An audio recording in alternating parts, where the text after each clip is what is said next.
19 বছর পর বাবার কবরের পাশে তারেক রহমান। ভাতা নয়, যুবকদের কাজ দিতে চায় জামায়াত আমির। উপদেষ্টারা না আসা পর্যন্ত অবস্থান ছাড়বে না ইনকিলাব মঞ্চ। ঢাকা ৮ আসনে লড়বেন হাদির বোন।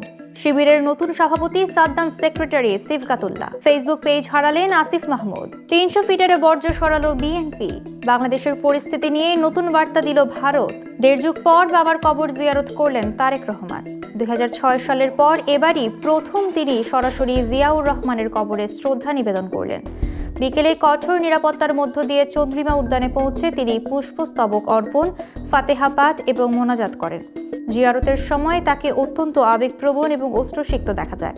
তার সঙ্গে মির্জা ফখরুল ইসলাম আলমগীর সহ দলের শীর্ষ নেতারা উপস্থিত ছিলেন। বাবার কবর জিয়ারত শেষে তিনি জাতীয় স্মৃতিসৌধে বীর শহীদদের প্রতি শ্রদ্ধা জানাতে সাভারের উদ্দেশ্যে রওনা হন।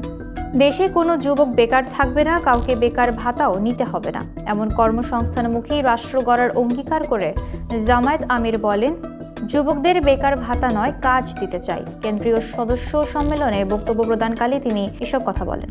শফিকুর রহমান বলেন, দেশে কোনো যুবক বেকার থাকবে না, কাউকে বেকার ভাতাও নিতে হবে না, এমন কর্মসংস্থানমুখী রাষ্ট্র গড়ার অঙ্গীকার করে জামায়াত আমির বলেন, যুবকদের বেকার ভাতা নয়, কাজ দিতে চাই। কেন্দ্রীয় সদস্য সম্মেলনে বক্তব্য প্রদানকালে তিনি এসব কথা বলেন। শফিকুর রহমান বলেন, যুবকদের দক্ষ জনশক্তিতে রূপান্তর করাই দলের লক্ষ্য। যুবকদের হাতে কাজ, হৃদয়ের শক্তি এবং মুখে বিপ্লবের বাণী পৌঁছে দিতে আমরা প্রতিশ্রুতিবদ্ধ। পাশাপাশি তিনি মেধার ভিত্তিতে কর্মসংস্থান নিশ্চিত করে একটি বৈষম্যহীন এবং সমৃদ্ধ বাংলাদেশ গড়ার প্রত্যয় ব্যক্ত করেন। এ সময় তিনি যুব সমাজকে দেশ গড়ার কারিগর হিসেবে প্রস্তুত হওয়ার আহ্বান জানান। উপদেষ্টারা সশরীরে শাহবাগে এসে জবাবদিহি এবং খুনিদের গ্রেফতারে সুনির্দিষ্ট আশ্বাস না দেওয়া পর্যন্ত রাস্তা না ছাড়ার ঘোষণা দিলেন ইনকিলাব মঞ্চের সদস্য সচিব আব্দুল্লাহ আল জাবের। প্রয়োজনে জীবন দিয়ে অবস্থান ধরে রাখার কথা জানান তিনি। ওসমান বিন হাদির হত্যাকাণ্ডের বিচার দাবিতে এই বিক্ষোভ শুরু হয়। জুমার নামাজের পর শুরু হওয়া এই বিক্ষোভে বিভিন্ন শ্রেণী পেশার মানুষ অংশ নেয়। বন্ধ হয়ে যায় যান চলাচল। এ সময় তিনি অভিযোগ করেন, যারা ক্যান্টনমেন্টে হাজিরা দেয় তারা এখন তাদের বিভিন্ন নির্দেশ দিতে চান। শহীদ ওসমান হাদির রক্তে ভেজা জমিনে আমাদের আর উপেক্ষা করা চলবে না বলেও হুঁশিয়ারি দেন জাবের। ঢাকা ৮ আসনে প্রার্থী হতে আগ্রহের কথা জানালেন হাদির বোন মাসুদা হাদি। ঝালুকাঠিতে এক মানববন্ধনে তিনি বলেন, ইনকিলাব মঞ্চ এবং পরিবারের পক্ষ থেকে সিদ্ধান্ত হলে এই নির্বাচনে প্রার্থী হতে আমি রাজি আছি। এদিন মাসুদা হাদিকে প্রার্থী করার দাবিতে মানববন্ধন করেন স্থানীয়রা। এর আগে 20 ডিসেম্বর শাহবাগের জুলাই চত্বরে সমাবেশ থেকেও তাকে আগামী নির্বাচনে লড়ার প্রস্তাব করা হয়। নির্বাচনী প্রচারে থাকা অবস্থায় গত 12 ডিসেম্বর ওসমান হাদি গুলিবিদ্ধ হন এবং 18 ডিসেম্বর চিকিৎসাধীন অবস্থায় মারা যান। ভাইয়ের অসমাপ্ত স্বপ্ন পূরণ এবং বিপ্লবের চেতনা সমুন্নত রাখতে মাসুমা হাদি এই নির্বাচনে লড়ার বিষয়ে আগ্রহ জানালেন। শিবিরের নতুন সভাপতি নির্বাচিত হলেন সাদ্দাম এবং সেক্রেটারি সিফকাতুল্লাহ।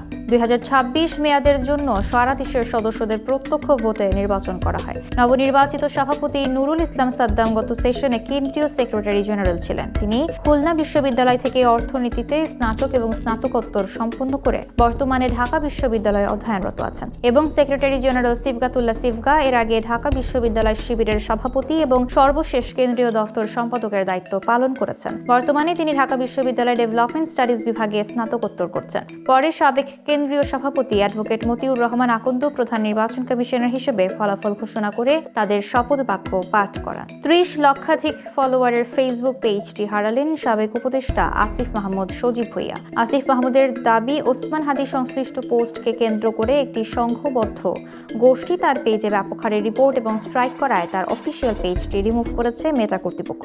আসিফ মাহমুদ জানান, বিভিন্ন টেলিগ্রাম গ্রুপের মাধ্যমে লিঙ্ক ছড়িয়ে ওসমান হাদি সংশ্লিষ্ট অন্তত 3টি ভিডিওতে ভুয়া কপিরাইট ক্লেম করে স্ট্রাইক দেওয়া হয়েছে। ব্যক্তিগত ফেসবুক আইডি থেকে এক পোস্টে তথ্য নিশ্চিত করেন আসিফ। যৌথ অভিযানে 300 ফিট থেকে 20টি ট্রাকে 148 টন বর্জ্য অপসারণ করল বিএনপি। ঢাকা উত্তর সিটি কর্পোরেশন জানিয়েছে, এই অভিযানে 350 জন পরিচ্ছন্নতা কর্মী অংশ নেয়। পরিচ্ছন্নতা শেষে বিকেলের মধ্যেই সড়কটি যান চলাচলের জন্য উন্মুক্ত করে দেওয়া হয়েছে। এছাড়া সমাবেশ স্থলে ক্ষতিগ্রস্ত হওয়া গাছগুলোর জায়গায় নতুন গাছ লাগানোর প্রতিশ্রুতিও দিয়েছে বিএনপি। এর আগে তারেক রহমানের সংবর্ধনা সমাবেশ স্থলে বিপুল পরিমাণ বর্জ্য জমা হয়। এই বর্জ্য অপসারণে বিশেষ পরিচ্ছন্নতা অভিযানের উদ্যোগ নেয় ঢাকা মহানগর মহানগর উত্তর বিএনপি সংগঠনের আহ্বায়ক আমিনুল হকের নেতৃত্বে সকাল থেকেই কর্মসূচি শুরু হয়। ময়মনসিংহে দীপু দাসের ঘটনার নিন্দা জানিয়ে দোষীদের বিচারের আওতায় আনতে বিবৃতি দিল ভারত। দেশটির পররাষ্ট্র মন্ত্রণালয়ের এক ব্রিফিংয়ে বলা হয়, বাংলাদেশে সংখ্যালঘুদের বিরুদ্ধে অব্যাহত বৈরিতা অত্যন্ত উদ্বেগের বিষয়। আমরা এসবের নিন্দা জানাচ্ছি। তবে গত কয়েকদিনে ভারতের রাজধানী দিল্লি সহ বিভিন্ন স্থানে বাংলাদেশের মিশন এবং ভিসা সেন্টারগুলোকে কেন্দ্র করে বিক্ষোভ এবং সহিংসতার বিরুদ্ধে কোনো মন্তব্য করেননি তিনি। এদিকে রাজবাড়ীর পাংশায় সংঘটিত হত্যাকাণ্ডকে দুঃখজনক উল্লেখ করে প্রধান উপদেষ্টার প্রেস সচিব জানায়, এটি কোনো সাম্প্রদায়িক হামলা ছিল না। নিহত অমৃত মণ্ডল ওরফে সম্রাট শীর্ষ সন্ত্রাসী, হত্যা এবং চাঁদাবাজির মামলা সহ একাধিক গুরুতর মামলার আসামি ছিল তিনি।